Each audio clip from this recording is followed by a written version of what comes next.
ప్రజా సమస్యల పరిష్కారానికి AP deputy CM Pawan Kalyan వినూత్న కార్యక్రమానికి శ్రీకారం చుట్టారు. వెండితెరపై ప్రత్యక్ష ప్రసారం ద్వారా ప్రజలతో ముఖాముఖి నిర్వహించారు. శ్రీకాకుళం జిల్లా టెక్కలి మండలం రావివలస గ్రామస్తులతో మాట్లాడారు.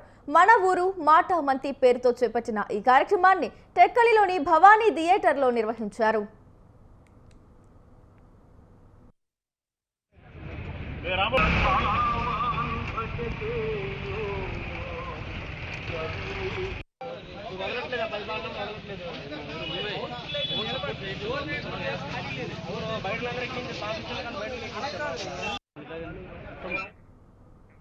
మంగళగిరిలోని క్యాంపు కార్యాలయం నుంచి పవన్ కళ్యాణ్ ప్రత్యక్ష ప్రసారం ద్వారా వారితో మాట్లాడారు.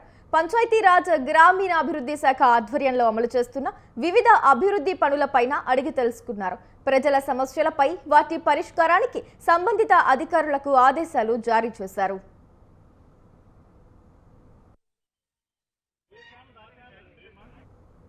కూటమి ప్రభుత్వం అమలు చేస్తున్న అభివృద్ధి పనులపై ప్రజల అభిప్రాయాలను తెలుసుకున్నారు.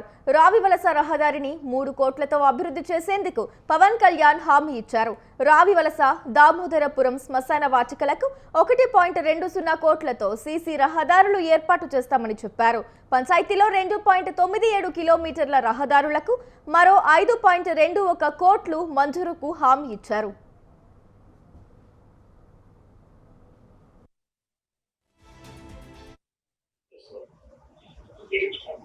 Yes. Swapnil, you can start the meeting. Yes. Thank you, sir. Sir, మన ఊరి కోసం మాట మంటి ఈ ప్రోగ్రామ్ మొట్టమొదటిసారిగా ఒక ఫస్ట్ టైం మన శ్రీకాకుళం జిల్లాలో మనం పెట్టినాం సార్. శ్రీకాకుళం జిల్లాలో Ravivalasa village in Tekkali constituency అక్కడ మనం పెట్టినాం సార్. సార్ ఈ ప్రోగ్రామ్ కి